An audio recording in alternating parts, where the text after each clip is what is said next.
All right, you freak shows. Sound check, 2 minutes of waiting. Then we go as per usual. Today, we're gonna be answering a few questions. Um, can't say these are largely like demanded, but I feel they're interesting questions. That could lead to curious answers. We're gonna talk about facial asymmetry. Um, we're going to talk about vampiric traits. Um, and we're going to talk about true faces. So yeah, let's give it 2 minutes exactly, and then we'll get right into it. Pretend there's flashy elevator music playing while there's silence, because I still haven't figured out how to exactly do that yet. All right, let's get right into it. Facial asymmetry. Uh, Interesting point about the study of physiognomy and um, my own experience with studying the art and what it has taught me. And primarily the first thing it taught me, the very first thing I would say, um, and I say this all the time, is that largely physiognomy was a pack of, well, for the lack of a better word, bullcrap. Um, and by this I mean any sort of mainstream variation of physiognomy, or what in the East they would call face reading. I also prefer calling it face reading, but some people relate better to the art when we talk about physiognomy. And the Eastern variation of it, which in reality is the only variation of it that does exist in some sort of shape or form that has relevance. There are some authors um, that have created manuscripts, pseudo research papers, and have written books about this and that, and they're always very shallow, like very on surface. So they'll take a sort of an isolated archetype. For example, I forget the lady's name. I believe there's this one physiognomy guide that I read back in 1980 something, or it was released back then. I mean, um, and her whole book was just a recounting of how awesome she is and how glorious she is, and it's like these little snippets, or like these little stories she'll tell, well, where she'll go to a person, and that person will say, hey, look, here's my new business partner, this is Tim. And she's like, oh, well, as soon as I shake Tim's hand and I saw his eyes, and his pupils were like, his iris like was around the upper pupil and the bottom pupil, and it's almost like the pupil didn't connect to the flesh of the eye. I told him, this lady says, right? I told him, you shouldn't do business with Tim. He's a despicable character, Brian, or something like that, right? And then she says how Brian didn't listen to her, and then 2 years later, how Brian comes back, sort of like, crying and moaning and weeping in her arms on how Tim, supposedly betrayed him. Like it, my problem with the study of physiognomy is that even the ones who claim to have figured out a certain system um, underestimate the art and underestimate the depth of the art. Um, and they present to you as like this sensationalist type of thing that cannot be recreated, right? And if you know anything about empirical science and empirical proof in science, especially not in the last few decades, that's for sure. The last few decades have been a joke when it comes to empirical evidence and creating actual research. But there was a time, somewhere in the annals of history, not recent history, where research was taken seriously. And if you know the the constraint a theory or a theorem or opinion had in the days of true empirical scientific research, you would know that the primary attribute of a theory for it to gain some sort of validity in a scientific sense is that that theory stands for the most part um, independently and can be recreated, right? So if I have a theory, hey, if someone has a nose like this, then X equals Y, then that has to stand true unequivocally in most cases. So, like, let's say 8 out of 10 cases, 9 out of 10 cases, that has to stand true. Now, if you do a deep dive in the study of physiognomy and the study of physiognomy as told to us by these authors who are, in my mind, largely feeding into the sensationalism of the art, um, you'll see that most of the times um, their how to say predictive patterns largely fail. Now, if a scientific pattern is something that occurs 50% of the times and doesn't occur the other 50% of the times, that's, how to say, like an untrained, incompetent mind would say, well, that's great. That's, like 50% accuracy. But the truth is, when you approach the 50% mark, or even are close to the 50% mark, let's say 60, right? Everything has a 50% accuracy. So it could be one way or it could be the other. So it's not like you start counting from zero up, right?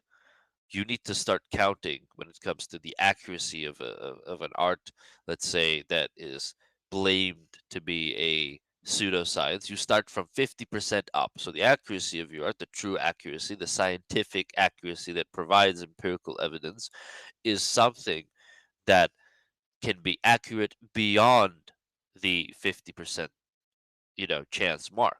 So let's say if your predictions are accurate 60% of the times, it means that your art is 10% effective.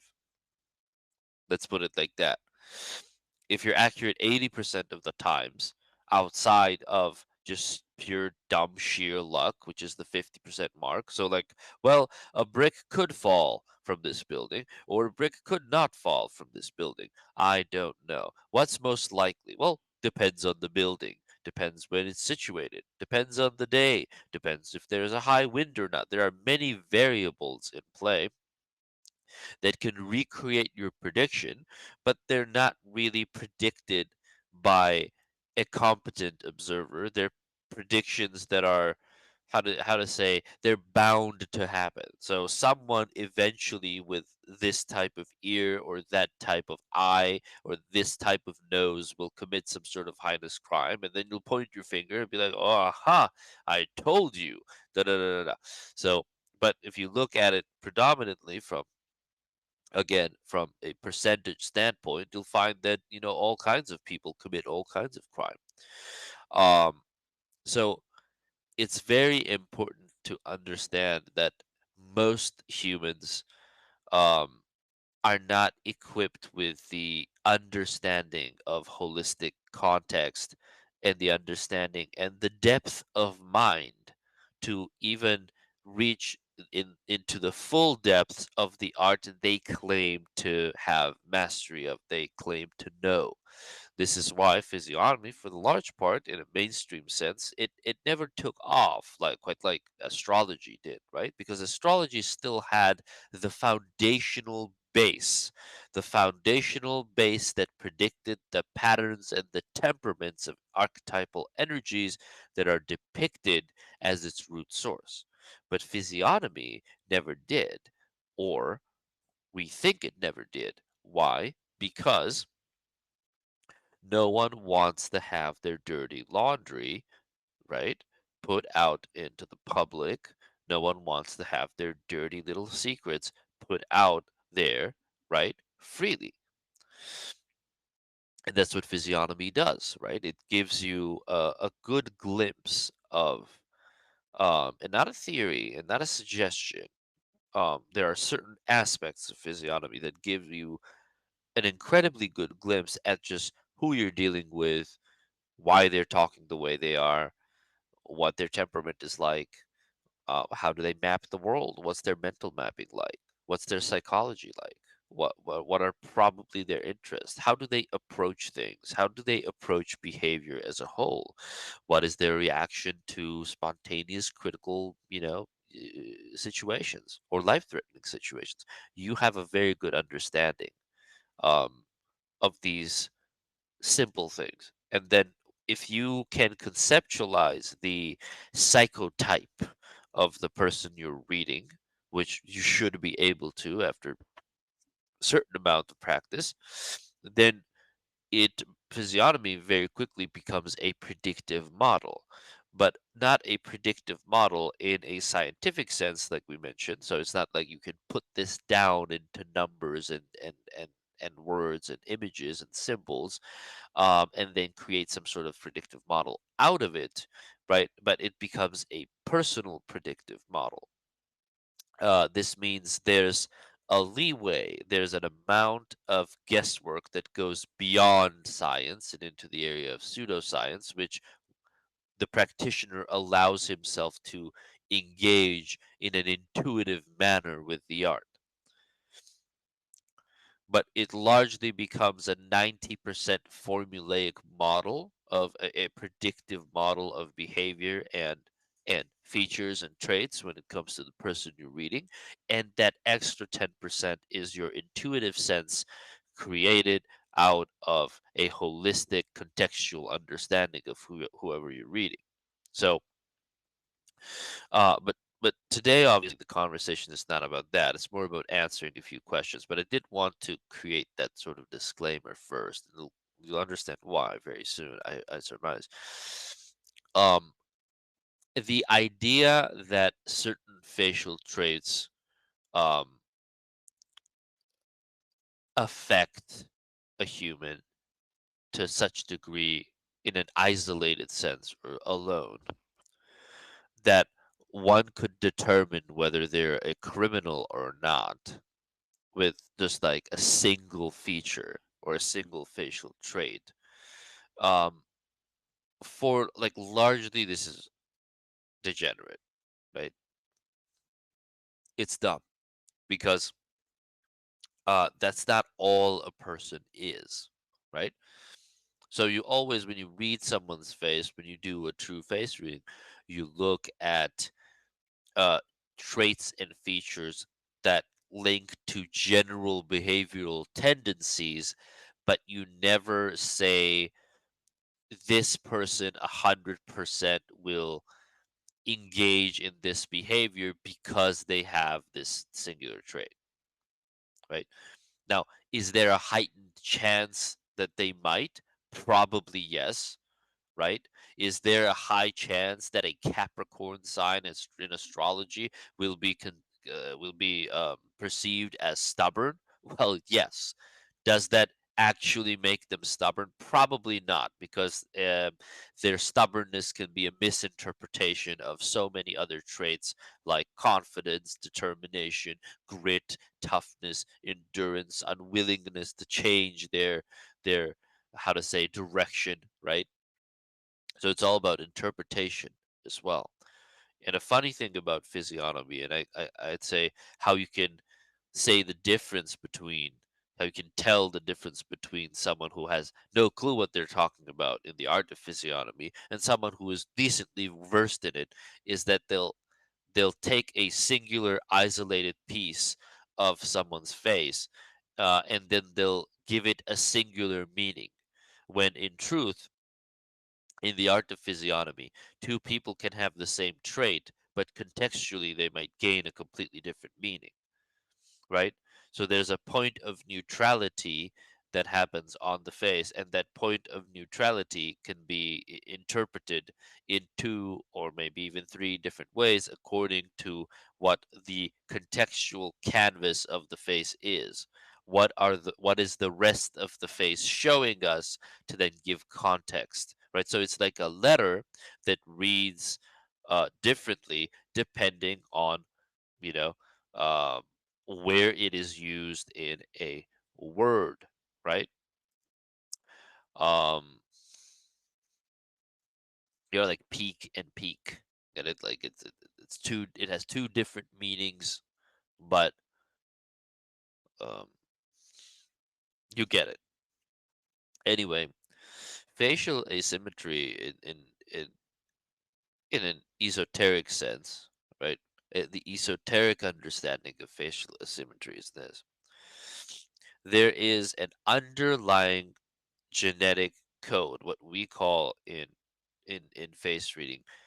There is an underlying genetic sequence, an evolutionary genetic imprint or sequence that must be then executed by the human body as it grows into its fullness, into adulthood, right? Um, during its evolutionary years. So your genetic juices, let's call them that, the stuff of your genetics, which is pure written information. So you can look at it as a line of code, right? First, you write the code, but then you have to click, the execute button to see whether the code works, right? And you might write the code perfectly, but sometimes things still go awry because there are environmental factors. The hardware or the environment that is supposed to run the code might fall into some issues. So look at your genetic code, your DNA, as the perfect embodiment of whatever your informational self is, and then look at your current body as the execution. Now, we know that the body, the human body, is a self-assembling mechanism. It's not that someone assembles you, you assemble the self. Therefore, the the quality of execution is also determined by the quality of the self. And if we know anything about this world, especially its Saturnian qualities, which means it is a linear time stream, if we know anything about this world, we know that repetition often equals improvement. So when you have a strong imprint, and if you remove postnatal, post birth complications, like someone having hit their head, on something, or received some sort of blunt force trauma, or they received some sort of trauma during birth, if you remove that, you will still find asymmetry in the human body, not just the face, not just the physiognomy. Now, one could surmise, they could theorize the sort of idea or sentiment that the more repetitions the soul has in recreating the body, mm, the more symmetry it will achieve. And this is largely true. What do we always say about people when we look at them and they have close to perfect symmetry? We say this is a soul, not an old soul, but this is a soul who has gone through the reproductive trials, right? The reproductive trials of evolutionary advancement several times. So this is a soul that has reincarnated into a similar vessel several times. So while you are looking at someone who is very physically pleasing and symmetrical to see, while you are looking at a by any means beautiful execution of the genetic code, you're also looking at someone who's stuck in time.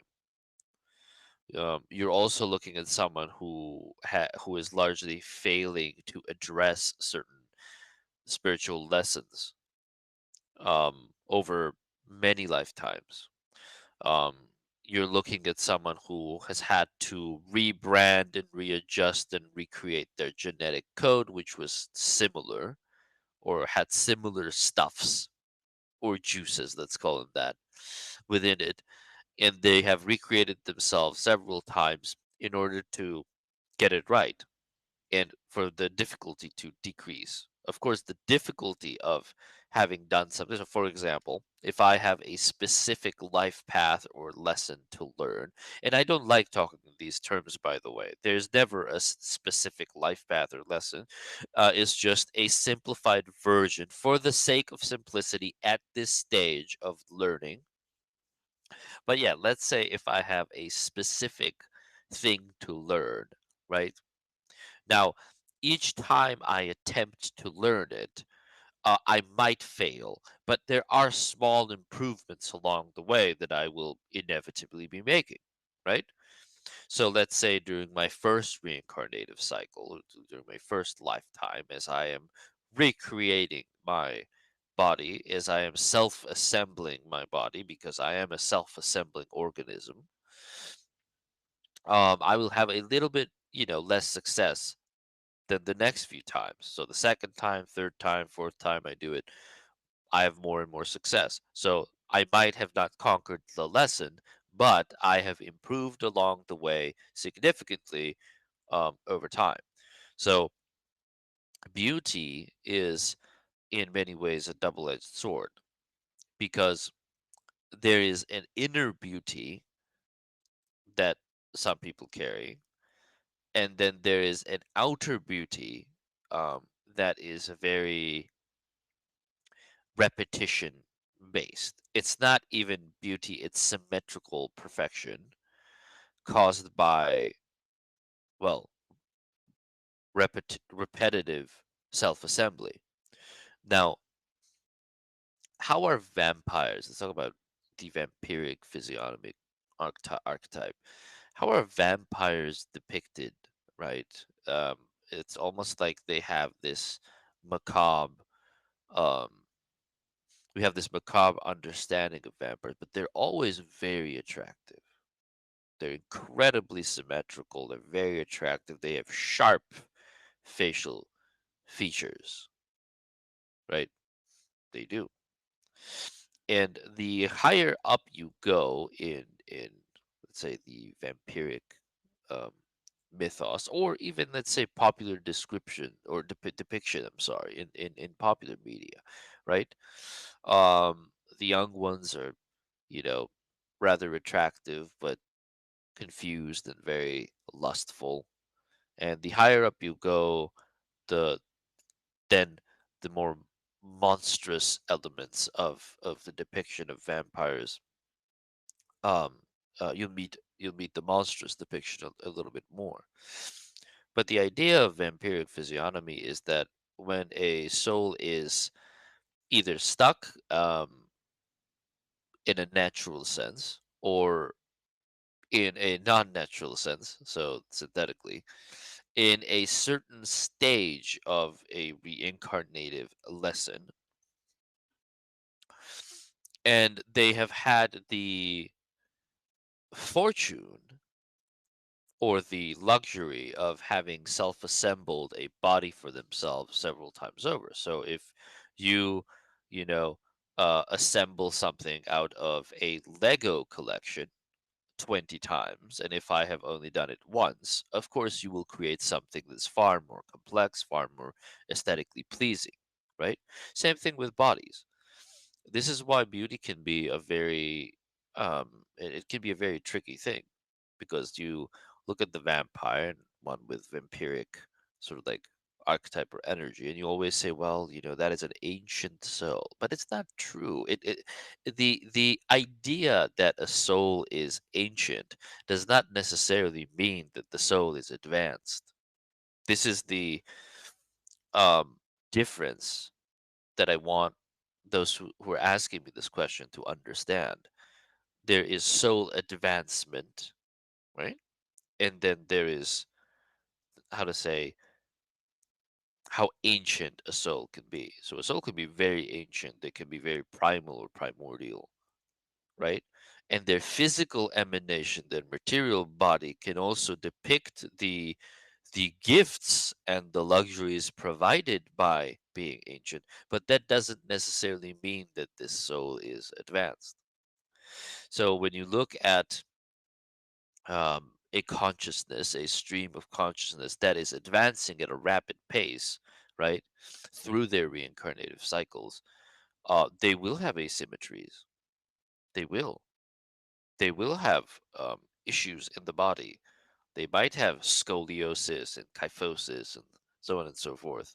They might. They might not have the most symmetrical faces. Well, yet you look at them, and the very first intuitive physiognomic reading, which is false for the most part, that you will get, right, is that um these this person is probably not trustworthy. They're hiding something, so on and so forth, because they're not playing the game of life on easy difficulty like those would be who have gone through several reincarnative cycles. If you look at symmetry on the face and how it translates to human temperament and how humans treat people with superior facial symmetry, is you will immediately find that if someone is not well versed in the art of physiognomy, that they will how to say um project all kinds of positive traits to these people, even if they're objectively highly dangerous. They will say, what's that guy's name? I keep forgetting. The guy that assassinated Luigi, whatever, whatever. You know who I'm talking about, right? So you can look at someone like that who has the symmetry of someone who's gone through several reincarnative cycles, but yet still haven't learned their lesson, right? But their symmetry affords them so much ease in life, right? When you look at them, when you talk to them, they seem like a trustworthy, legitimate person. And you see all of these low level, low consciousness souls, especially women, swooning over them. This is the vampiric effect. You always fall for the monstrous because the monstrous seems very competent in self assembly. But fact is, regardless of repeated self assembly, um, the soul still is yet to learn their lesson. Or, and we're approaching more occult and esoteric territory now, but still, it's good to know these things, I believe.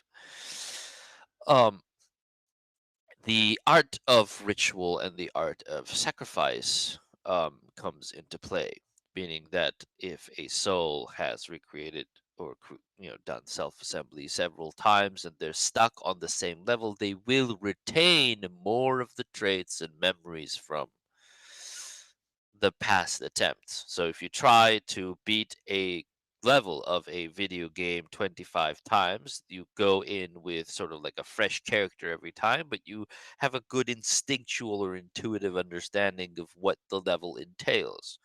And sometimes when that does happen, the sacrificial portion of it is that there is a deep innate knowing by the person committing the foul act that will allow them to fail their reincarnative lesson, but they will do it regardless. Why? Because of vampiric self assembly. They will, the next time the body assembles itself, it will be even more perfected. It will be even more symmetrical. It will be even more charismatic. It will be even more, how to say, lax in terms of what kind of life experience it will have. Because if, again, if you are born with a very relatable face with close to perfect symmetry and so on and so forth, you are immediately playing the game of life for those with a lesser understanding of physiognomy with relative ease. You are easily trusted. Easily trusted. You can lie yourself, through anything, almost anything. You can deceive others, better than most. You can be a force of temptation. Now, let's say someone like myself, whom I consider to be very average looking as a person, right? Um, I would have a more difficult time causing temptation in a fleshly manner or a fleshly sense than someone who is highly attractive in a symmetrical sense. They're good to look at. Symmetrical things are good to look at. Asymmetric things are not good to look at, right? Um, Outside of the aura, of course. We'll talk about that later, where attraction is not just something that is born out of symmetry, only surface level attraction is.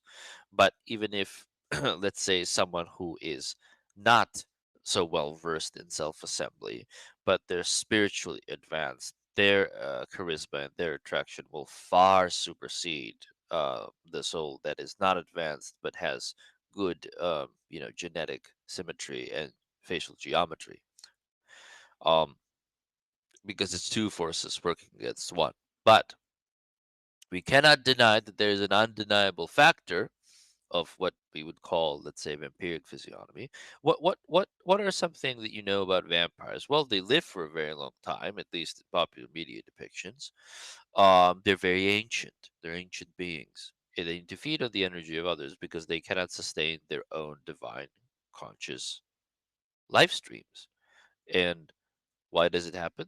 Because for them to stay who they are, for them to keep themselves from being destroyed, they must commit the same heinous sin or same heinous crime that they've been committing for several lifetimes over and over and over and over again. So it's not that they live up to 400 or 500 years, but they will remain in the same reincarnative cycles for these large periods of time, again, where they will either voluntarily or involuntarily engage in self imprisonment, the self trap. But there are benefits to this imprisonment, right? Or what they would perceive as benefits. I wouldn't perceive them as benefits, but they would. Um, and that that sort of like vampiric physiognomy is one of these benefits. So self-assembly of the body is a very strange, it's a strange thing, it's a strange occurrence, because if you're going through a new phase, someone might call you a new soul, because how you have assembled your current body is not indicative of perfection. It's not assembled in a manner that looks competent, right? Your genetic code is, let's say, spliced and not executed perfectly or in perfection. And when other people see you, they you know through your physiognomy, your physiology, or whatever, they will also see that. But what they don't understand is that a soul who advances um quickly through their reincarnative cycles, through their consciousness lessons, um they are akin to a child.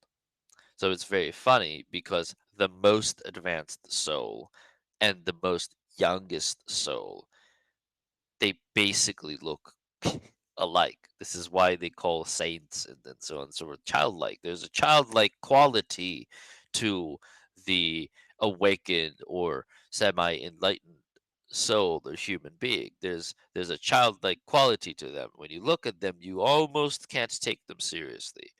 But the difference, of course, between, the truly young seeker or the young soul and the highly advanced one is the energetic qualities, the auric qualities. So they might have the same physiognomy, but remember what we mentioned about contextual understanding of physiognomic traits.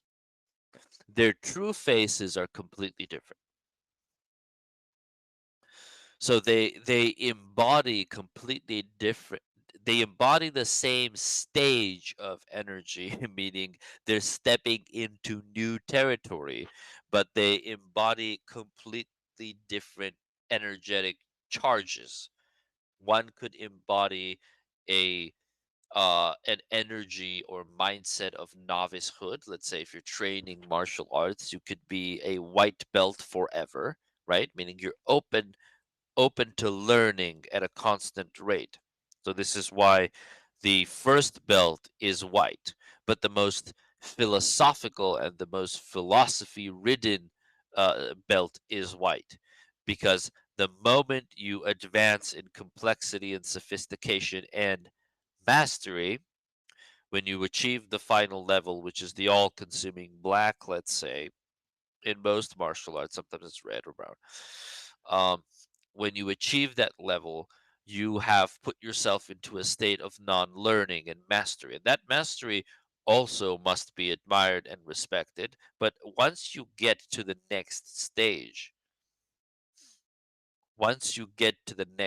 you must again open yourself up to novicehood, because now you're in a school, like a classroom full of masters, right? So you must enter that classroom with the mentality of a novice. This is why, again, white is the single most philosophical portion of the belt. The greatest practitioner wears a white belt, but there is an incredulous amount of philosophy behind it.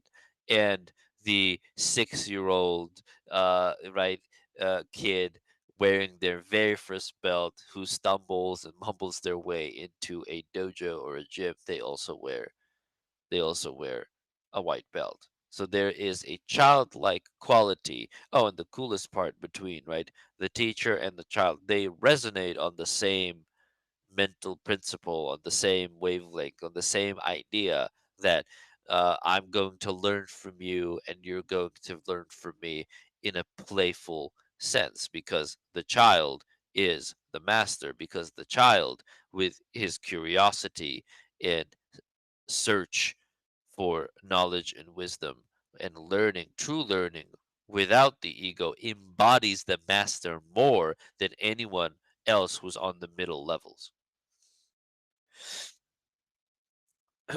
So this purity or innocence is something that comes along with spiritual advancement.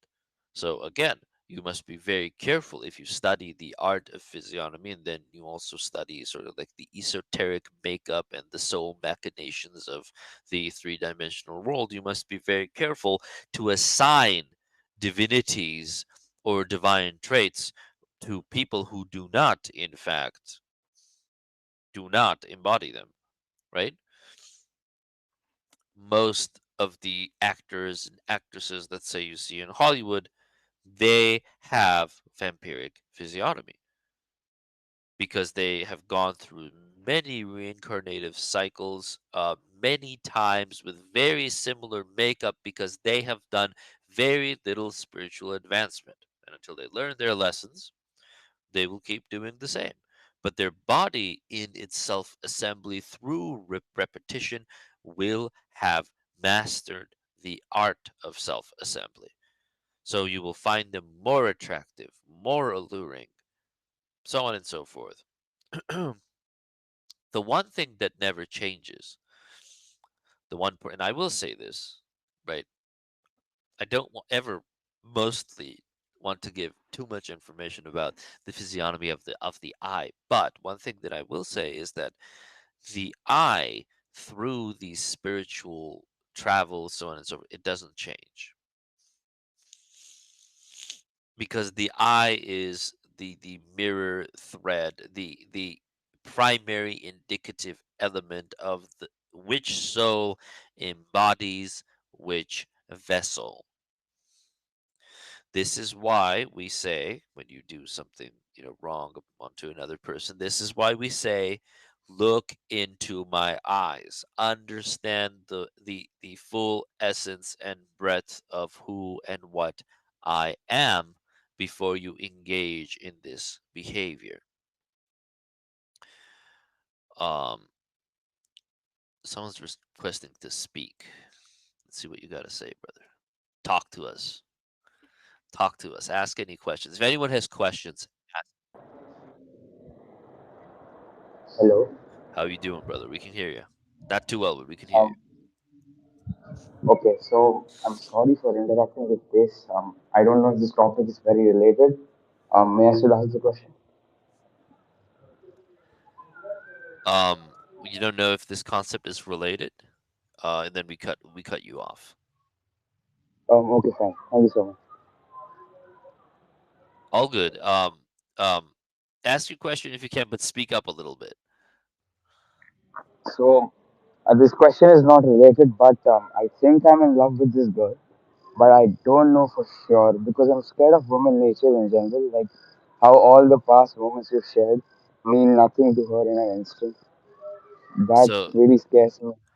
so Yeah. you're in love She with this seems like a girl, very pure, but you're yeah, she unsure seems of like a it. very, Why? yep. She seems like a very pure soul. She is away from all the propaganda spread online. She doesn't drink, sticks to her values, listen to her parents and all that stuff. But sometimes her behavior reflects that if I do a little mistake in the future or something goes wrong, she might just switch up and then like I become like non-existent to her instantly. Like I've seen that happen with other women as well in the past, and I'm scared of that woman nature in general. All right, I made out at least 50% of that, and I will get to that. That is a good point. I think, like, correct me if I'm wrong. This is how I got it. You're in love with this girl, but you have some sort of, yeah, history with her in the past, and there's something off about the whole thing. Is that the general idea? Yes, we are in a relationship as well. She says, "I love me," she loves me back, etc. But I have some calms. I don't know if she's the one for sure. Okay. I have like fears about her, just like all the past moments we have shared before, like all of them meaning nothing in an instant. That usually happens with women, and I'm really scared of that in the sense of like investing into her, and the chances of me getting hurt in the future like increasing exponentially. All right. All right. All right. We'll get to it, brother. Thank you. Oh, Eternally up. You're eternally up. Say your word, my friend. You should be a speaker now. I'm not sure how this works, but hopefully I'm doing it right.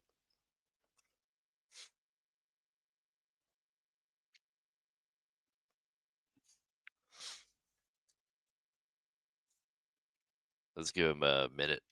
See if we can hear him.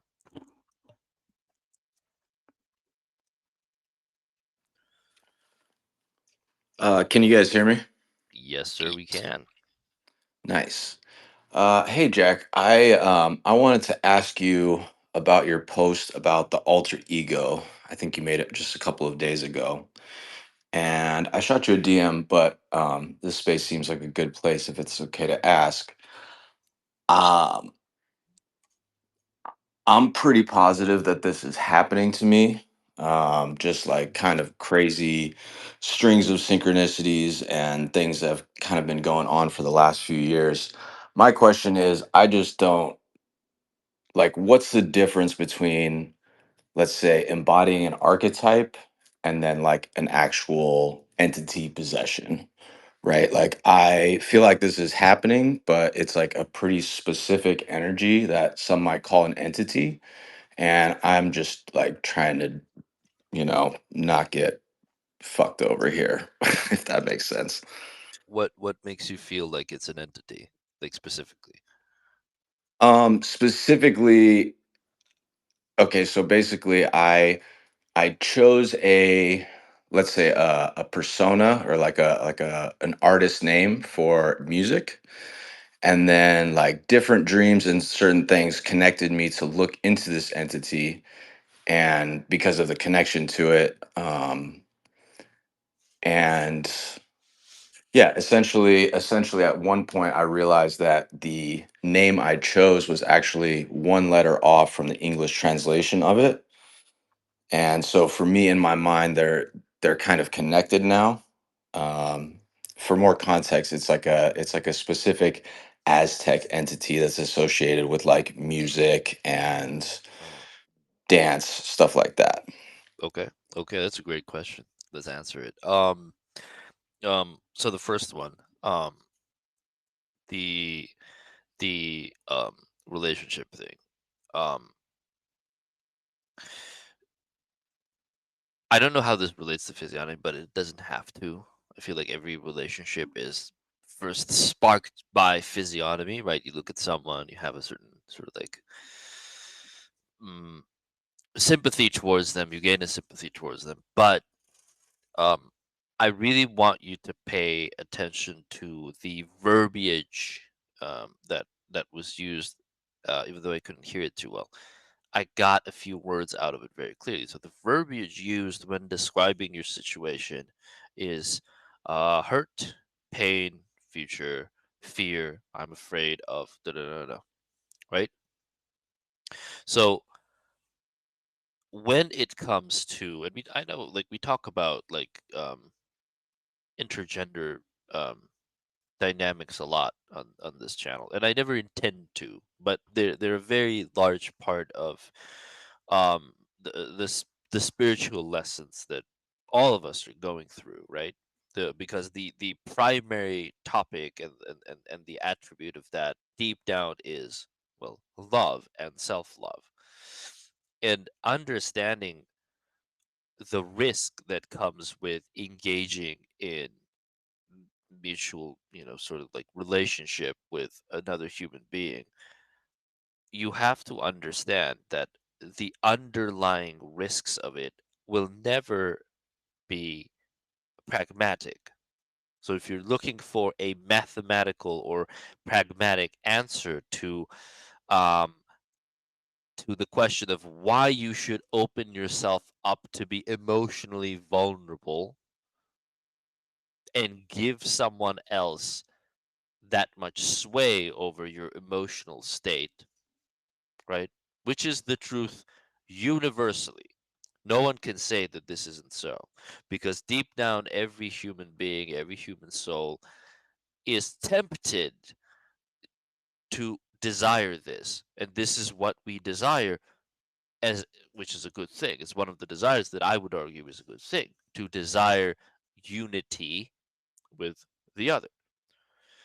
But there will never be a point of pragmatism or some sort of practical argumentative um how to say basis with which you can actually excuse taking the action of engaging with another person in a romantic sense. It will never be worth it. But that's exactly why it's worth engaging in, because it teaches you a very important lesson about what this world is. So if you look at everything like a transaction, and if you're weighing the cost of it or the potential future cost of it, if I follow my intuitive senses and my emotions and engage in a relationship with this person, what might I lose? You have already lost that relationship. Because, and I say this all the time, we make exceptions for exceptional people, right? You will never find, you will never find the one who fits the mold of your insecurities, because relationships do not occur to fit your insecurities or to feed into your biases. They occur to break those biases, and they occur to break those insecurities. That is why the union of the feminine and the masculine is described as a roller coaster before it can be described as something embodying light or comfort, right? A certain amount of chaos and entropy needs to ensue so that all of the puzzle pieces could fall into place. And again, there are two types of relationships. There is a synergistic relationship where both of you align with similar energies and you don't trigger one another's negative parts, but the external world does. And then you both serve to ground one another and pull themselves back into their default state. This can be a wholesome relationship, but hardly the most powerful in a manifestation sense, and hardly the most expansive. And the other type of relationship is counter synergistic, which means you and your partner. will directly trigger one another's darkness. You will directly trigger one another's temptations and desires and lusts. But if you overcome that, you will find that you have advanced significantly. And you will find that not only do you trigger one another, but you complement one another at the highest level. So, when they come out and say, especially these Eastern interpretations, which I believe is largely a disservice to the human soul, um, they'll come out and say, this is your enemy sign. Oh, this is your enemy trine or whatever, whatever.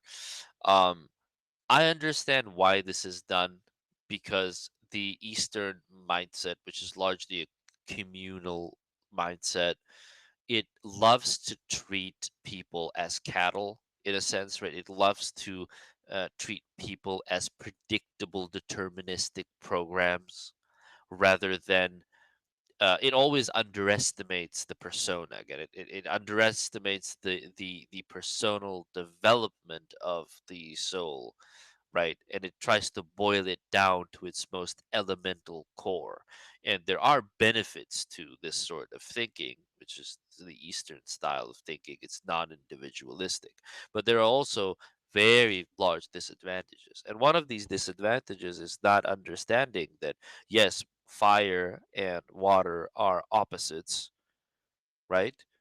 And if you know, mush them together, they'll wear one another out and you'll get nothing out of it.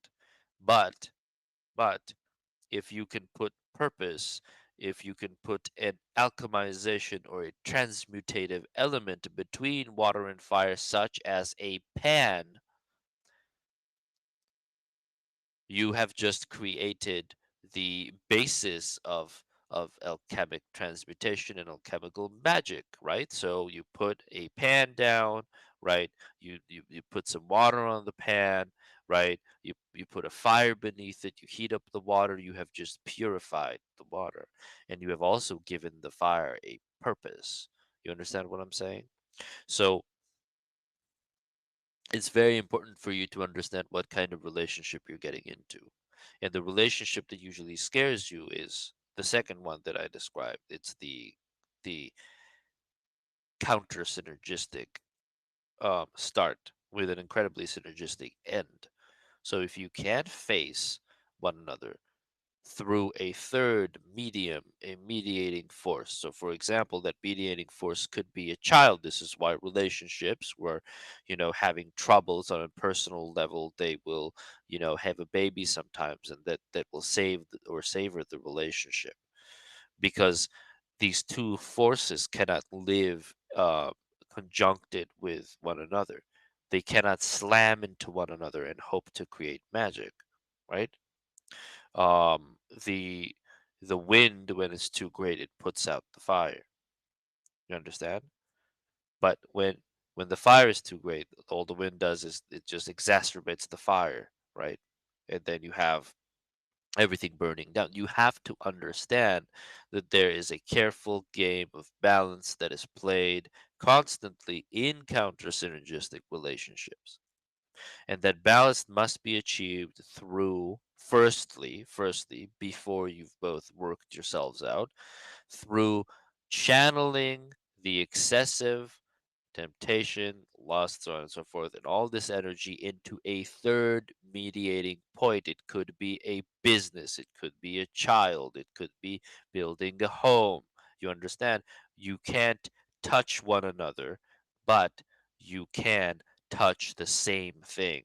And in creation of that same thing, which is done in union by the two forces that fill each other up, through the creation of that glove or shield or whatever you want to call it, you will learn to facilitate the other. And once you've done that, then you can coexist. Then you can coexist in amazing um, transactional and non transactional ways. Once you've understood the parts of you that you have to fix and the parts of them they have to fix. These are the types of relationships that feel like a beautiful dance, right? They're not as comfortable, obviously. They're not as facilitating of your insecurities, obviously. So you just have to agree to yourself. My answer to your question is you just have to agree with yourself what kind of relationship you're going into and what kind of prerequisite expectations or emotions you're going into it with. You're saying I'm afraid. Good. That needs to be addressed. Go into it and see what you're afraid of. Um, Now as for the second point, very interesting question as well. Um, we'll talk a little bit about ego and possession and so on and so forth. um, Generally, when we talk about entities, we have to understand two things. Whatever you summon up or whatever you can conjure up in your mind is within the imaginative, collective imaginative capacity of the human race. So it's not that you are creating it from scratch, you are reinterpreting the elements of the collective human mind within an imaginative framework. You're recreating it and you are then putting it into a narrative or scenario. You're combining it with other elements. So, for example, the doll exists. That's it. Imagine a doll right now. Is it the same doll that I'm imagining? No, but it's an archetypal construct. The concept of a doll is known to most of us. All of our dolls, as we're imagining them right now, look different. But the archetypal root, the function of it is similar. It's same. And now you imagine all kinds of things happening to this doll.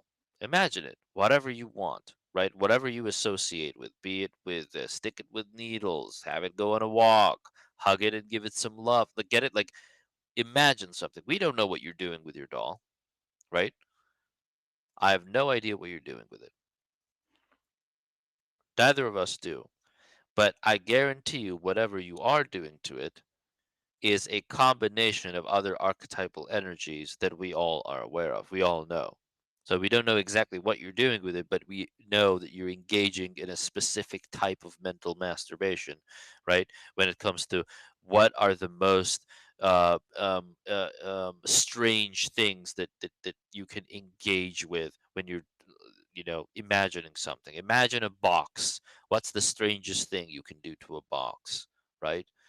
I'm sure all of us can come up with a lot of strange things that you could do to a box or with a box or whatever. Same thing applies here. It will never go beyond the collective imaginative limit of the human collective. So when we talk about alter egos and entities, the difference between the entity and the alter ego is that the alter ego is conjured up. It's summoned up from the collective um, archetypal understanding of narration of human history, and it's brought up from a concept that you are very alike to, right? That hacker group, Anonymous, right? The mask they wear, for example, right? They have sort of embodied, right, the archetypal role of whoever that mask embodies. I forget their name. They're an interesting character, historical character, very interesting, which exists as an archetypal idea within the framework of the human collective. And you achieve that through likelihood. And these archetypes are always there, and someone needs to avatarize them, right? And not everyone gets to avatarize them because they become inaccessible to those who are not within the range of its likelihood. So the most worthy among us, so the most worthy among the human collective, can avatarize certain archetypal energies and archetypal forms. Because remember, all prophecies, all destinies, all fates, they're cyclical occurrences. So in any sort of cyclical occurrence, there are different interpretations of the same archetypal energies. So, using the same ingredients, you can make many different types of dishes. And the end point of those dishes, you look at them, here's a, I don't know, like a cheesecake, and here's something else. They might be very different from one another, but the makeup of those things is the same. So, what an alter ego is, it is a singular archetypal ingredient that exists within the human psyche that is then blown into this mesh, this primordial soup of creation as we experience it now in our sort of like waking state. And it's very well hidden because you don't know that it's part of the makeup of the world. That is an alter ego, right? The alter ego is embodying an archetypal ideal or form and deriving wisdom from it in an isolated sense. It has always existed. You might name it a different thing, but it will always carry the archetypal features and traits that embody it, that represent it the best, right? There's the Loki character, there's the trickster characters there's the Thor character. Get it? Like even in popular media, these archetypal energies are depicted, and you might give them a different paint job, right? But they will always embody the same ideals. And the closer you are to a specific archetype, right? The more knowledge and wisdom you can derive from it. But we also cannot lie. When does the creation of the alter ego become mental illness and schizophrenia? Right? It devolves into schizophrenia when there's not a singular dualistic mirror force to our true consciousness, right? But when there's several, there's more, right?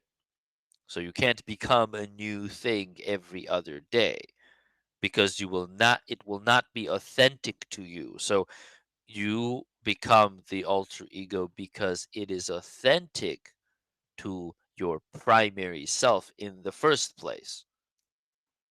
The fragmentation, the mirroring can only occur because it's authentic to who you truly are. It's just allowing you to fragment a certain archetypal part of your identity as this separate thing. Now, an entity, right, is a separate construct. So something that exists beyond the human collective,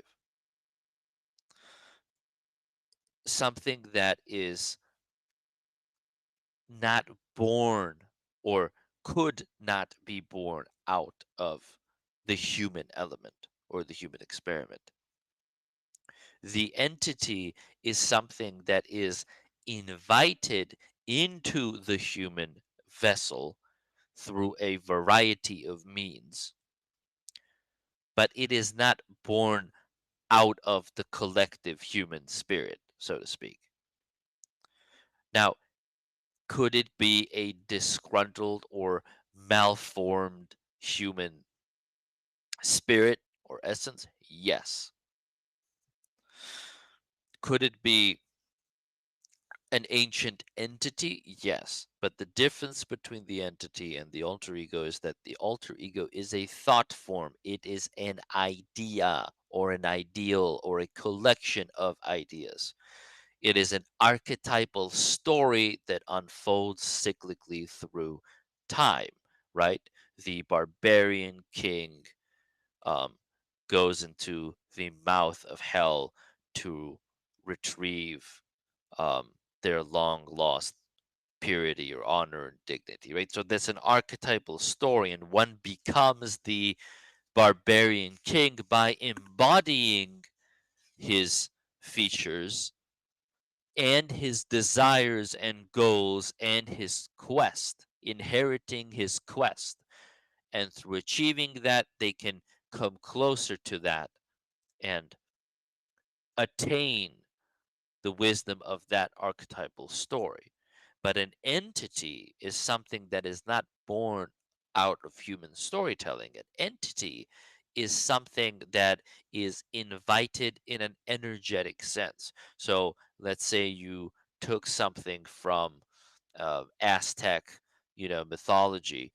Um, that is that could be both. So it could be an entity that is appeased to, and the primary connecting point, if it were an entity, in your case, would be your belief when you told us that because there's only, like in a phonetic sense, like phonetically, there's a single letter that's different from the the energy of that entity, if it is, your belief that it is linked to you is the connecting bridge or the energetic invitation that would allow such entity to even interface with you or you to interface with such entity through your music.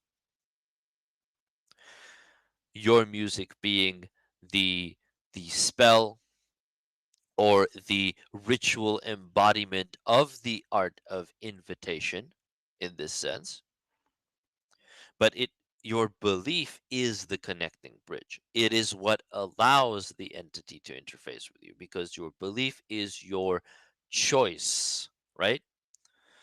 While there are external factors that might be, such as synchronicities, so on and so forth, that might be exacerbating this belief, it is the belief itself and the fact that it can either exist or not exist that is allowing you to invite the idea of this entity into your life. So I just looked at your question in my DMs as well. Possession is never a positive ordeal. Never ever. Never. In what sense could possession be a positive ordeal? Really ask yourself that. Like, um, higher beings and higher forces and higher consciousness does not need to possess anyone. They can show you through thought forms, they can show you, they can drop these bombs of beauty into your psyche, into your vision dreams. They can show you.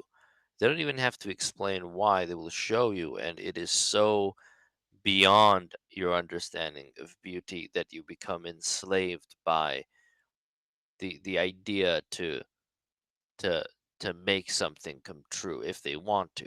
So it's only the lesser being, the disembodied being or singular force that will present itself to you in the form of an entity, right? That you might find appealing. But its real face, its true face, is never one of truth. It's a sort of a half truth. So you will always experience entities in this manner, where, and look at yourself now and really study yourself. Ask yourself this question: they will always try to incite an emotion or emotional reaction within you that they feed on. This is the universal idea. The alter ego will not on its own ever incite a deep emotional reaction within you, but the entity will. It will tell you half truths, stories, dreams. It will show you synchronicities if it must, if it can, right? To incite a specific emotion. That emotion can be awe, it can be confusion, it can be fear, it can be, a variety of emotions. So different entities attach themselves to different emotions, right? Um, so it'll incite something like that within you, and it'll make sure that you feel it, and it'll make sure you keep feeling it. And once it has sort of like established that, it will also give you things in return. It'll give you inspiration for your music. It'll tell you, "Hey, go here, talk this, da, da, da," right?" And this all happens in a synchronistic manner. So it's not like you're directly interfacing or communicating with this being. This is incredibly, incredibly rare, especially nowadays. Um, but yeah, if the name bothers you, cut the cord, cut the tie, make something new. If it is a pre-existing entity that you're talking about, so if it is something like a deity or god, that is not an alter ego, that is a separate entity that exists beyond the human construct, the human imaginative construct. A great movie to watch is one of those Hannibal Lecter movies. I believe it's called the Great Dragon or the Great Red Dragon, where this sort of like murderer or serial killer, I believe, is convinced that they're the embodiment of this great devilish being, the great dragon or something like that, and they have this painting that they use as a medium to interface with this being or try to interface with this being, right? Of course, the you can watch that movie if you want. That's the difference between an alter ego, which is a tool within your arsenal as a consciousness to use for self-advancement, and then there is an entity that you appease and pray to and that you please through your performative ritualistic behaviors. Don't even call it magic. um, I always advise these forces are below you. Why would one appease a force that is below them? Only to create an energetic exchange, a misaligned energetic exchange, to change portions of your life that you reject, that you do not understand. You want something to be different in your life that is going against the idea or the ideal that your life as it is now, no matter how painful or shameful or embarrassing, leading you to where you need to go to find your higher purpose, and then only after that to find your higher self. So intermingling with different types of entities. Why are these entities disembodied? Because they have not deserved a vessel. They have not deserved to walk the path of self assembly and self enlightenment and self awakening. But they can still peer into our world. Again, if you look at the numerological order of how our world is constructed, from the number 0 to up to number 9, you will see that the number 0 is not interpreted in the sense of human life. It's not interpreted from a perspective of um, a human life path. It is interpreted of something as the all consuming, all existing void that serves as a null portal from which material arises, from which material existence arises, with, let's say, one being the i- the the primary emanation, the penetrative force of light that peers through this null void portal and into our realm. But the zero itself is immaterial, but it doesn't mean that it doesn't exist. It's a mirror. Look at the shape of the mirror, the oval shape of the mirror. Look at the shape of a portal. Look at the shape of an archway.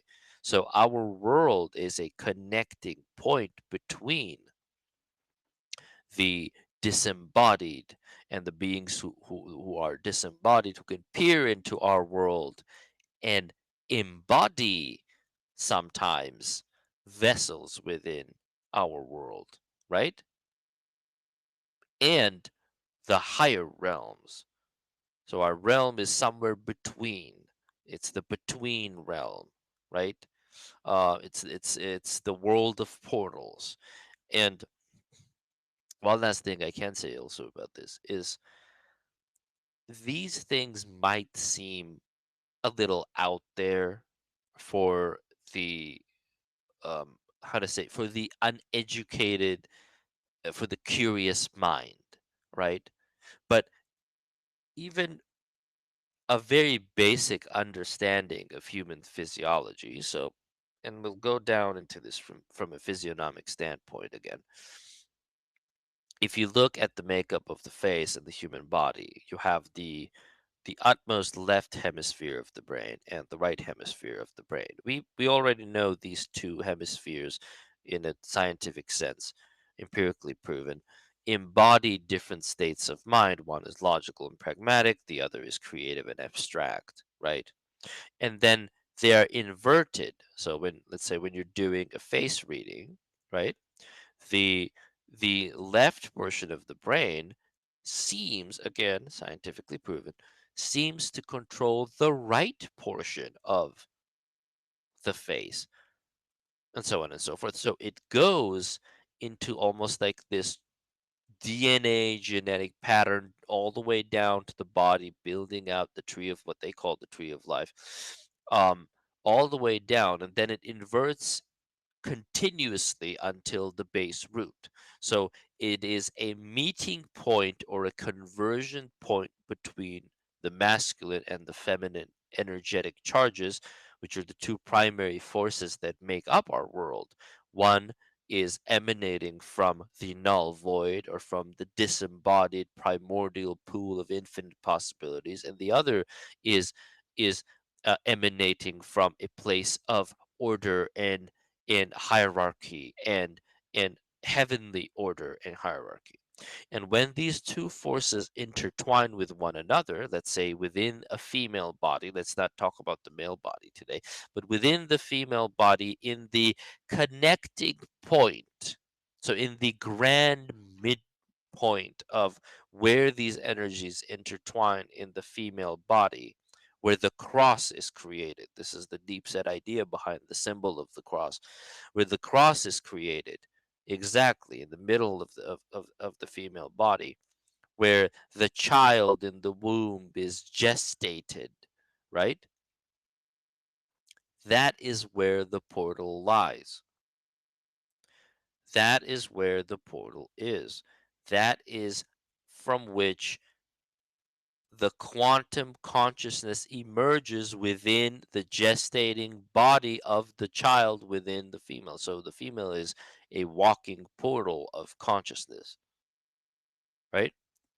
So if you want a good imagination or a very basic idea of through what kind of portals beings and disembodied entities, both higher beings and disembodied entities, might peer into and even enter our world, this is a very good point to start from. Again, it's not worth learning more about these concepts at all. It's not.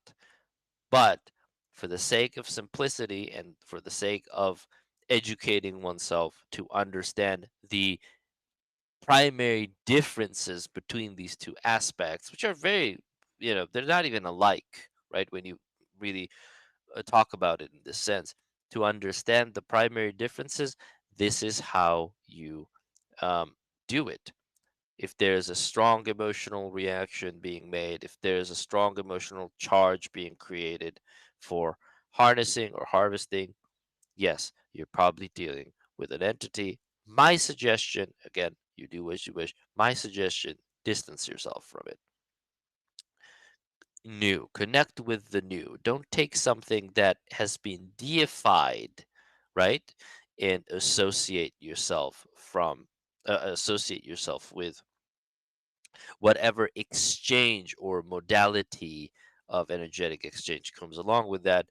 Distance yourself and create the new. Connect with a story, not a being.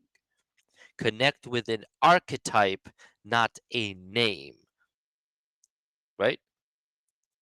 There is the wannabe or the tryhard who wants to become Julius Caesar in the 21st century. We all point our fingers and laugh at them. But there is also the the the person who is inspired by the archetypal journey of Julius Caesar, which is also inspired the archetypal journey of an ancient thought form that came before him, which was also then inspired. But get it? All prophecies, all human fates are cyclical, but at any point in time, all of these archetypal energies that make up our world must be avatarized by someone who is worthy. So this is sort of like the never-ending story, the reinterpretation of the never-ending story, because the never-ending story is proven to be the greatest spiritual gauntlet for the greatest theater, the grandest of theaters for evolving souls to manifest themselves as something more in eventuality. Um, Miko, what's up, my man? Let's do your question last today, and then I gotta go get some food because I'll tell you what, my spirit's complaining about that. Hello, Jack. It's always nice to hear from you. Hello, man. I have I have two questions. Sure. One is a simple one. I asked you before about eyes that in like my scenario in me you can see that one eye is a little more closed, so they are asymmetrical, and I always thought that it's because one eye is precise to see the world and one is, let's say, not precise because my left eye is unhealthy. Like I don't see very well on my left eye, but I am able to sense energies, like etc. stuff. And I always thought that it's like this physical manifestation of this duality within me. But I saw a girl on Instagram. I can send you her picture if you would like that. She has this same quality as I, Hmm. way more propagated. Do you want to see the picture, or can you just elaborate from that information on that? You can send it if you feel like it's important, right? But yeah, I understand kind of what you're talking about. Yeah, feel free to send it. Just DM it to me. Okay, okay, And she I has will. the same qualities, and then what? No, I just am I like looking correctly at this Hmm.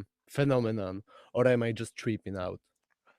Can like if I'm correct about my judgment or if I'm not, and if you have anything more to say about this thing that I observed. So, what do you feel? What do you think? Are you attaching more to it than there is? Are you looking, because to me you're looking for some sort of continuity, and that's what the human mind does. It looks for patterns to recognize, right? Sometimes that pattern can be an extreme long shot. Sometimes it can be very apparent. Um, so I hate it when, let's say, I bring up a theorem, right, and people will always start to judge my persona as in, well, why is Uncle Jack looking for this theorem? Because this is what the the uneducated psychologist does, is that they always look for the primary driving motivator of someone's action as a as a mechanism of self-preservation or preservation of the ego. They don't like to think of exploring new things from a sense of curiosity and learning. So the first thing I think you should ask yourself is, why are you seeking out certain informations, and are you looking for patterns to see, or are you seeing so that the pattern can unfold itself naturally? So the theorem with eyes, and again, like, eventually I'm still not gonna be tricked into like talking about eyes, but like fully. But um the eye is the most allegorical and symbolic part of the makeup of the human face. Now, there is a logic to what you surmise, right? So if you look at the two most popular eyes in occult tradition or esoteric tradition, there is the eye of Ra and the eye of Horus. What do these things depict really, right? One eye symbolizing the rising of the sun, which is the life giving element of our three-dimensional existence. Without the sun, life could not exist, or at least human life could not exist. It is representative of the rising sun, and it is ever opening. So the ever opening eye is symbolic of the sun that is coming up. It's ever opening until it fully opens, right? It traverses the manta of the sky, and then the other eye, which is the other allegorical, radical counter element of the ever opening eye, again, the eye of Horus and the eye of Ra, is the ever closing eye, which is the setting sun. And even symbolically, if you look at the sun, it takes the shape of an eye and then it closes. But what happens to the sun after it has gone through this journey, this celestial journey? Does its celestial journey stop? No. But its effect on us who are stuck on the this side of the planet, let's say, right? It has ceased, and it is now making its return journey from the quote unquote underworld, under the earth, and up towards renewal and back into the state of the ever opening eye. During its slumber, during its sleep, as us humans slumber with the lack of the sun, when sunlight is not present, our bodies and minds, our spirits and souls are called to slumber to refresh ourselves using not the external sun but the internal sun. So during the sun's trip to the underworld, right? Allegorically, beneath the earth, right? It goes on a certain mystical journey, and different occurrences and different adventures and so on and so forth happen on this mystical journey. You can look at it from your own perspective on an individuated level. You can look at it as the journey of your spirit or your mind within the depths of your own psyche. And now, of course, knowing this information, knowing the symbolic and allegoric meaning of each eye, and I will let you guys associate which is which, you can form a very good basic understanding of what the symbolic and allegoric and occult, which just means hidden, right? Symbolically hidden meaning of each eye is and has been through occult and esoteric tradition. Once you have a good understanding of symbolically what they imply, then you can take basic physiognomy and attach these meanings to each eye, and then what we said about, and I know this is confusing largely, but I go in my second guidebook that I've been writing for so long now, and I still haven't released it, but it's very complex. um um the basic understanding is that the hemispheres of the brain, the DNA pattern, right? Sort of like collusion of energies that happen within the human body and beyond it, again, as above, so below. The symbolic and allegoric meaning of the life giving forces that exist beyond us, let's say, in this sense, the sun or the corona or the material and physical emanation or representation of what the Eastern sciences would call the crown chakra, right? That's why it's called corona, means crown. Um, Life giving, creation, birth. These are the elements, right? These are the topics that are unavoidable topics that are allegorically and symbolically linked to the the human eye. So you can have a good understanding of like what they are and what truths they might implicate through having attained this knowledge about a person or not. But then there's the complexity that comes with the shape of one's eye, the positioning of one's eye, the color of one's eye, the deformities or asymmetries associated with one's eye, right? And then you can cast your judgments, right? Someday in the future, when we're on part 3 or part 4 of me finally having finished put this slop, this chaos of information into written word and sort of like release this information, um so that they can be taught, um in a sense that makes chronological sense, right? We can talk about this further, like in more depth. But as a basic understanding, you, if you, and I'm only giving you right now what you would already understand if you spent like the next 20 days. Uh, Googling research about, the Egyptian symbology system, and so I'm just basically like saving you a lot of trouble, which is like mechanical, like just going in there and googling stuff and then eventually coming to this conclusion and having that moment. So I'm just sort of like fast forwarding you to that stage where the truly occult begins, right? The truly occult begins with things that are not documented and that they cannot be documented. They are unable to be put into spoken word, right?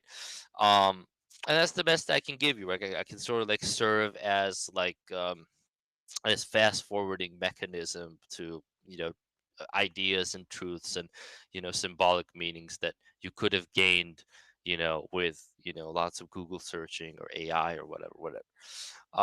What exists beyond it, your choice to go into it if you want to, right? That's the beauty of the human experience or the human choice. And again, the question invites the answer. It's very rare that I'll speak on something that I haven't received like a question on, right? And the quality and the depth of the question invites the quality and the depth of the answer. I have learned that it is a slippery slope.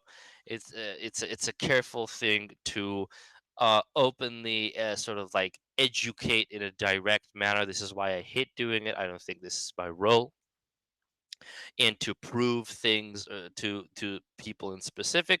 I like to convey a monologue, right? I like to present my ideas and philosophies as a fellow friend that you can then critique and take what resonates for you and doesn't resonate for you. It energetically protects me, right? Instead of me going out and now saying, you should do this, you should go into this relationship with this girl. No, I don't know. You can choose to do so. You can choose to not do so. Here's my sort of educated and maybe curious and maybe interesting idea on the implications of you doing so or not doing so. Um, So hopefully that pseudo answers your question. Okay, we got Don over here as a speaker. I said we do like the last one being the last one, but let's do this one as the last one. Don, what's up? How you doing? Hi, bro. Can you hear me? Yes, sir. We can hear you. Nice, nice. Yeah. By the way, love the content. I just wanted to ask. I think previously you've talked about that you've sort of been in the field of psychology. I just finished my 3 year psychology degree. I'm 23 now, and I was just. It's sort of a two-parted kind of question, but I was hoping to get your thoughts on sort of the state of the field of psychology at the moment, and do you think there's even a point sort of getting really deep into it? Because personally, it's like I I like psychology. I like studying it. I also like the esoteric side of things, and I don't know if we'll ever get to a point, at least in our lifetime, where that gap will kind of get bridged. I feel like Carl Jung tried to do it, but I don't think it's really been taken in or digested in the West, at least not properly. And yeah, in my degree, it was kind of underwhelming to know that a lot of it is just one-sided perspectives. So yeah, I sort of wanted to get your take on that. Hmm, that's a great question. So, in relation to psychology, you'll always have your disappointments with psychology as it is presented to the college learner. Let's say you'll always have your disappointments, and we all will, because psychology has sort of regressed, not just in the West or anything like that, but as a global phenomena, it has regressed into largely like 95% a medicinal lobby, right? So it's like um there are these behavioral and symptomatic templates or blueprints that are followed um, by most practitioners, right? So, like, let's say most therapists, right? Even if they have nothing to do with psychotherapy or psychiatry and just psychology, which is like the fundamental basis of the deep diving into the psyche, right? And they will have imagined themselves as, how to say, the providers of answers in a medicinal sense. And I think that's ridiculous, right? Um, the problem with psychology, and there are many benefits to learning psychology to understand the underlying mechanism between the behavioral and mental processes that occur in humans. But a very large portion of psychology you will see, and you have gone through 3 years of it, the Jungian conclusions, the Freudian conclusions, these aren't even taught.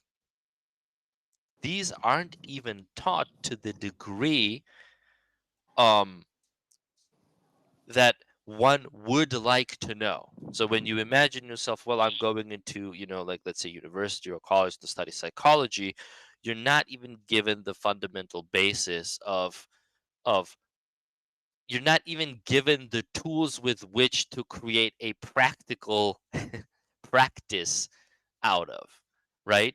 Yeah, and and this is also, I guess, by design, because um as all things that are streamlined through some sort of like university system or whatever, the end goal of that is not to raise your consciousness as an individual, but it is to make you relevant to the current status quo, relevant to the current society, as a as someone who provides service and servitude to the governing body.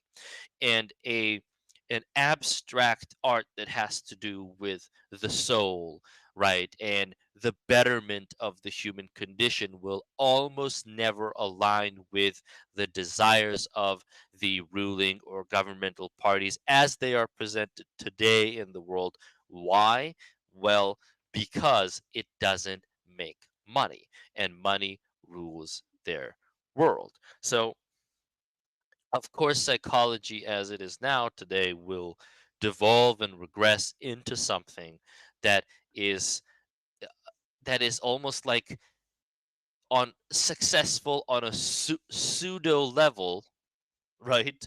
Yeah, not even half as successful as other true money making machines or schemes found in society, right? Um, but it'll still be there because the art is archetypal. Like it must exist. Some form of some sort of blueprint must exist to capture the minds and the imagination of the people when they talk about the abstract. So we can't live in a society where where everyone is equally listened to in a spiritual sense. We can't. Because if we did live in that sort of society, then people would have variety and they would have everyone would have the same validity of opinion.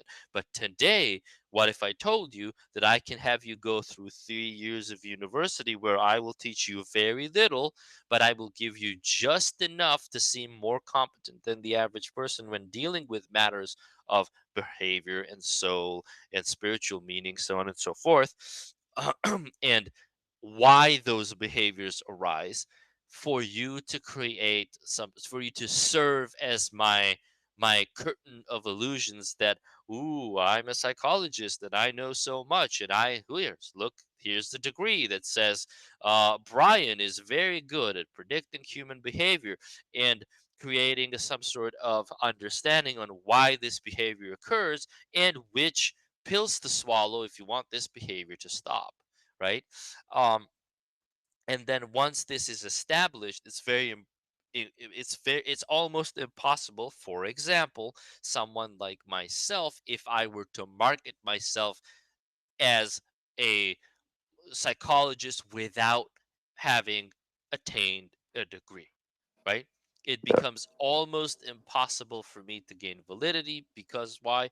Psychology is directly linked to its medicinal use, meaning if a psychologist or a therapist or psychotherapist screws up at their job, people will suffer. Some people might even kill themselves because they've turned the practice of psychology and they've taken the responsibility of the person and their agency and choice and so on, and they've linked it, connected it directly to the practitioner. So you, as the practitioner, don't even feel safe to explore ideas in a neutral sense with your client. So they've locked you in the room with your client and they've told you there are risks associated with treating your client, how intuitively and as a master of your art you would decide to be the correct way forward. And here is the template and blueprint on how you act. And here are the symptoms that you're supposed to notice. So true. Yeah. Yeah. It's funny because there's this excerpt from Jung, and he talks about he was once dealing with a patient who she had some sort of authority problem, and she would often get aggressive even with her therapist. And at one point, she threatened Jung and said, "I'm gonna slap you." And then Jung stood up and said, "You can do that, but I'm gonna slap you back." And that's something that just would never fly today, but it actually helped her in the end. It helped her to, because she just needed one person to sort of tell her no and stand up to her. Yeah. You do that today, you go to prison, Yeah. right? So, why I say, and it's a little bit of doom and gloom, but why I constantly affirm the idea that today it is illegal to have the adventure, it is illegal to go on the journey, is because everything is so regulated. So even if the regulation isn't literally in the room with you, you still feel that whatever you can do is regulated. And that is becoming more and more prevalent. It's not decreasing, and it should decrease with spiritual advancement, but technocratic advancement and these legal systems that are being advanced on purpose, by the way, are creating a space where sometimes, right? Not most of the times, not sometimes, even I need a slap in the face. But if no one has the right to slap me in the face, if my family member who loves me and cares for me in a genuine, authentic sense, if they cannot slap me back into sanity, fearing that I will go and get them prosecuted, then do we live in a world that's just through injustice? But probably, yeah. So it's a degenerate idea to take an art that requires such deep spiritual mastery and emotional mastery and academia, uh, an abstract art with a lot of risk associated with it, and to try and regulate and standardize it into something that is so mediocre, into something that's so underwhelming and undervalued. Same things why I tell people, if you go and become a police officer today, you're working for a charity. You're not even getting paid. The police officer today is the valiant knight of the medieval ages. It is someone who puts their life in danger willingly and trains their whole life to do so on horseback, right? Riding into danger for the liberation of the other. It's one of the most selfless things you can do. And today it is devolved into this standardized regulated thing where the police officer like has the little camera in there and people talk shit to them all the time and there's no respect or anything associated with it, and people, and this is what causes bad cops to exist. Most cops today, I would argue, are lower consciousness souls, because why would a higher consciousness soul engage in this degree of self-sacrifice when all they're getting back from it is basically nothing?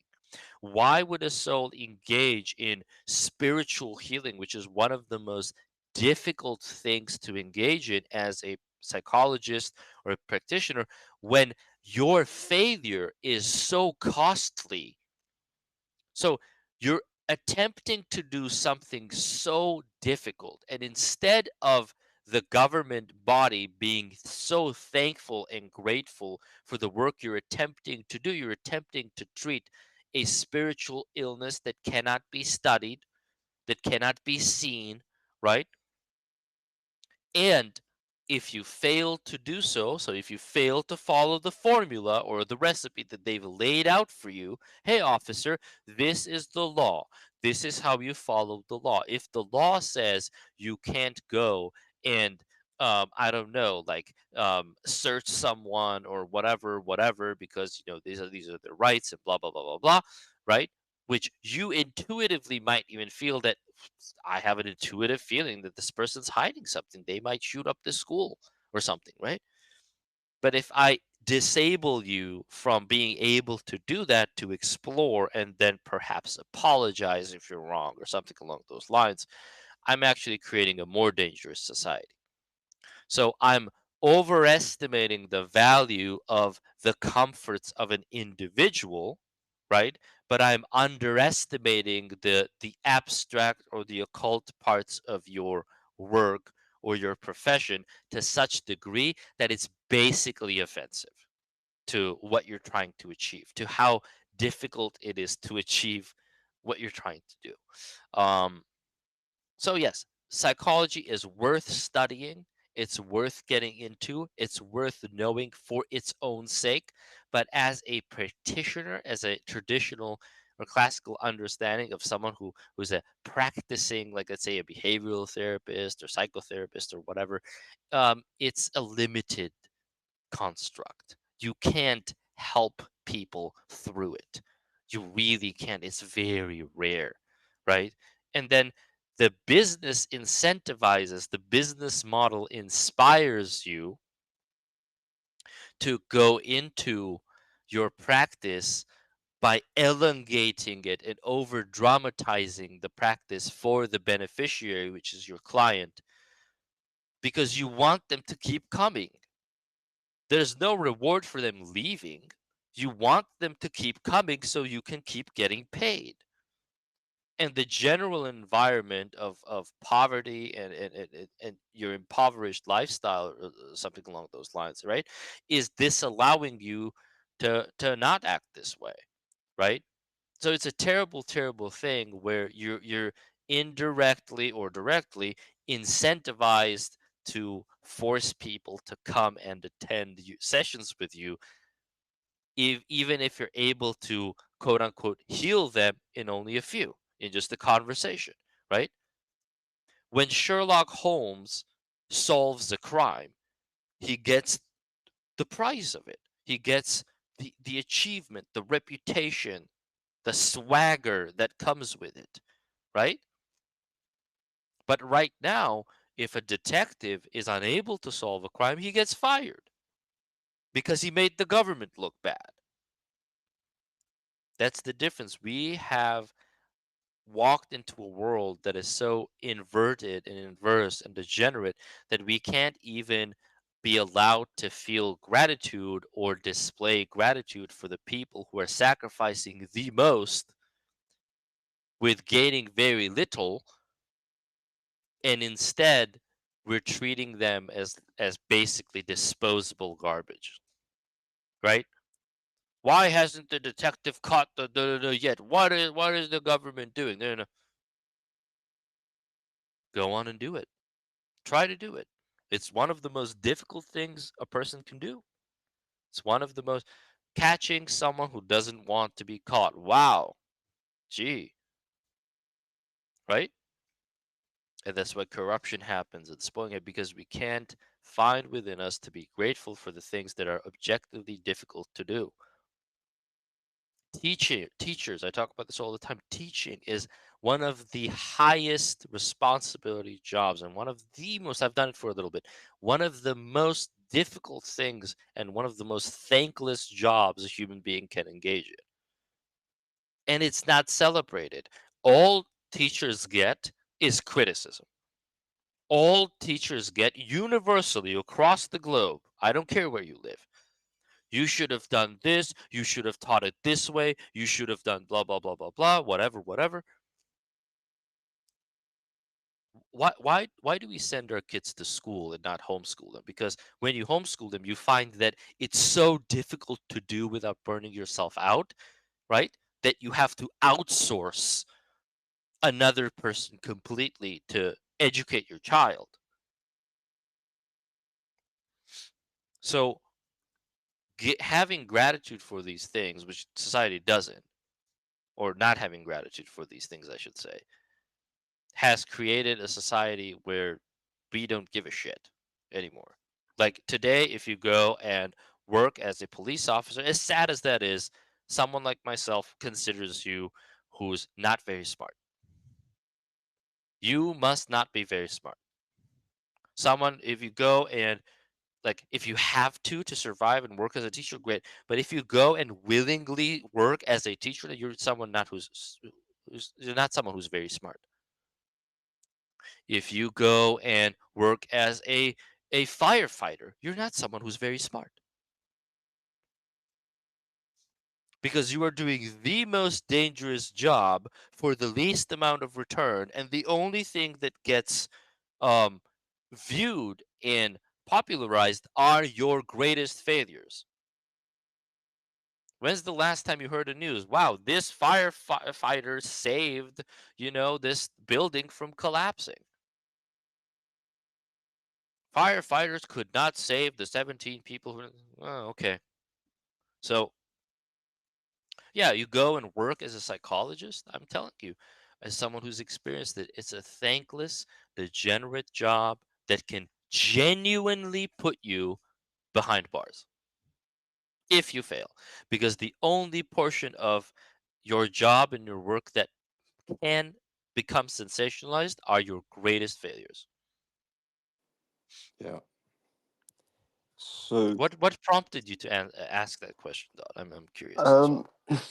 I think it's because just being so disenfranchised with my course, like you said, I mean, people like Freud and Jung, Jung's not mentioned at all, which is so the most shocking thing. Out of the 3 years, he's only mentioned as a name. You know, none of his ideas are really explored. Freud is mentioned, but they always sort of start off with, yeah, Freud has his problems, but, you know, and they kind of offhand go off like that, and then they favored other psychologists and all of this stuff. And I think for me is I really, if I do want to help people, it's like you said, I don't want to be put in a box where in my mind, I want to do something. I know I can't do it because it wouldn't work under the guidelines and regulations, and I could get in trouble.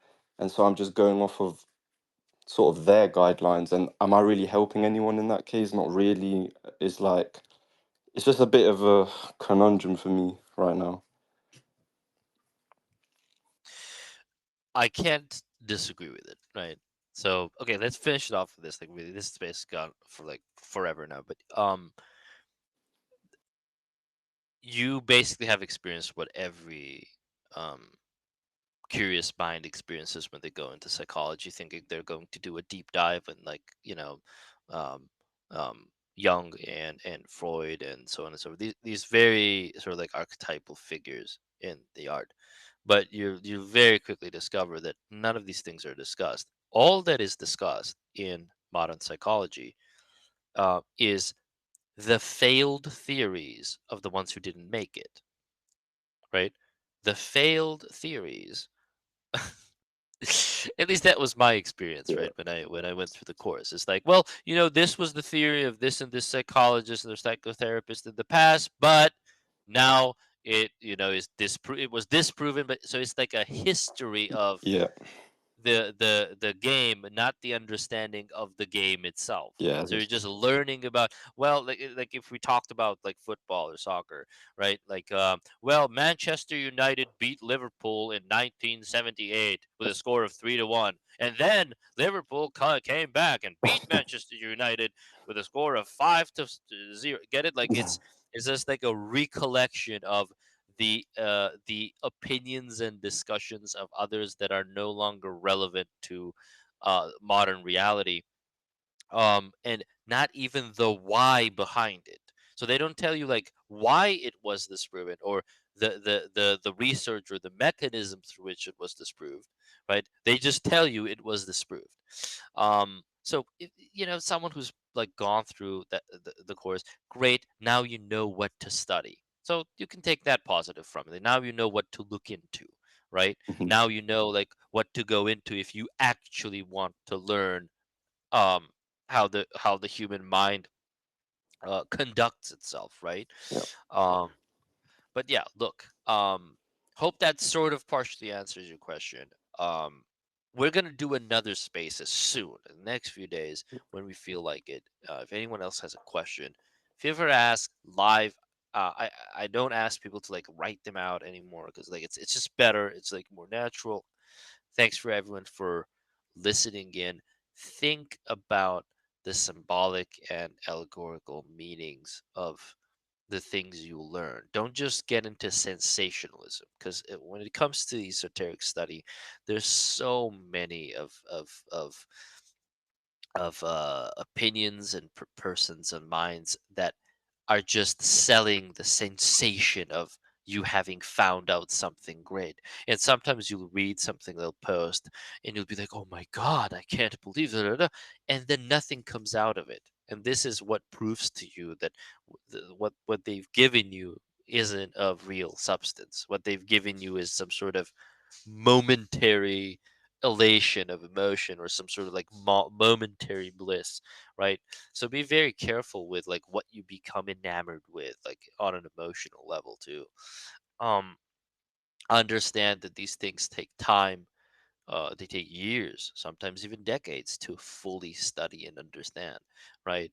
And yes, sometimes there are shortcuts, but most people, if you think, for example, you can learn human behavior and human psychology in like one or two paragraphs that some person has written on X, you're very mistaken, because the depths of this And the depths beyond that, the intuitive depths and the symbolic depths beyond that, are incredibly sophisticated and complex.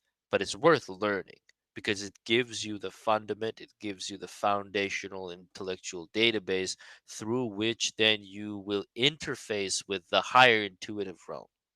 If you don't have the words to speak or to interpret the vision dreams provided by the intuitive realm, of course you won't be able to convey any of your knowledge. So first you need to learn the letters, then the words, then the sentences, then the paragraphs, and only then you can maybe become inspired enough to write a book about it.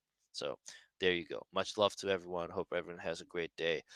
I'm gonna go get some chow now, some well and chow. So we'll talk to you guys later. Buy my shit. Support me. Bye bye.